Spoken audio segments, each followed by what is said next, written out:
जैसे ही सूर्यास्त का समय आया, संध्या का समय आया, भगवान ने हिरण्यकशिपु को जंघाओं पर पटक लिया। भगवान नृसिंह देहली पर विराजमान हो गए। देहली पर भगवान नृसिंह विराजमान हो गए, इसलिए देहली को भगवान नृसिंह का आसन माना गया। देहली पर खड़ा नहीं होना चाहिए, देहली पैर से छू जाए तो स्पर्श करके देहली को प्रणाम करना चाहिए। पूर्व काल में माताएं सूर्योदय के पूर्व गाय के गोबर से, मिट्टी से चौका लगाकर देहली का पूजन कर देती थी, इसलिए घर में कोई उपद्रव नहीं होता था, अलाय बलाय नहीं घुसती थी। अब तो घरों में देहली ही नहीं है बिना रोक टोक, इसलिए कम से कम मुख्य द्वार पर तो देहली अवश्य बनानी चाहिए। देहली द्वार, देहली आवश्यक है प्रत्येक भवन में। पुराने मंदिरों में देखा होगा, घरों में देखा होगा, सब घरों में देहली बनती है। हिरण्यकशिपु को जंघाओं पर पटककर भगवान ने कहा, अरे दुष्ट, तूने वरदान मांगा था कि मैं ब्रह्मा जी की बनाई हुई सृष्टि के किसी प्राणी के द्वारा न मारा जाऊं। बोल, ब्रह्मा जी की सृष्टि में मेरे जैसा प्राणी तुझने कोई देखा है? बोले, महाराज आपका मुख तो सिंह का है, बाकी आपका शरीर देवता का है, आपके जैसा स्वरूप तो मैंने कभी ब्रह्मा जी की सृष्टि में नहीं देखा। तूने वर मांगा था, न दिन में मरूं न रात में मरूं। बोल, दिन है कि रात?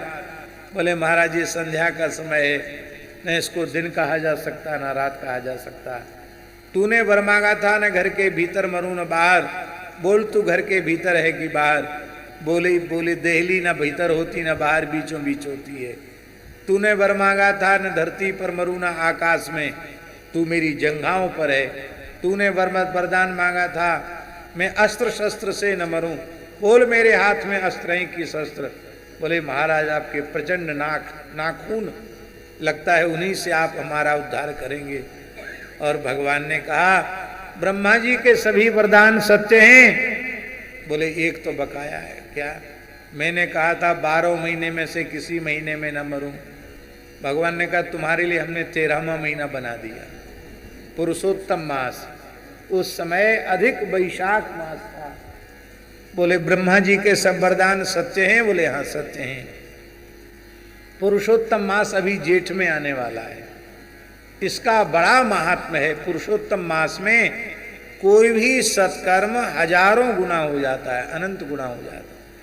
कार्तिक मास में जो दीपदान की विधि है, वो दीपदान का पुण्य अधिक मास पुरुषोत्तम मास में 1000 गुना बढ़ जाता है।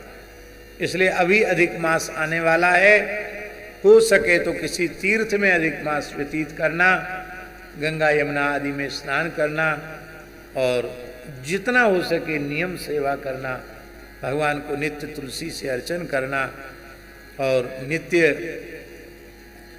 भगवान के सामने दीपक अवश्य, दीपदान अवश्य करना। बोलो भक्तवत्सल भगवान की। श्री सीताराम। प्रतिदिन सत्संग एवं दर्शन के लिए श्री महाराज जी के ऑफिशियल चैनल को जरूर सब्सक्राइब करें।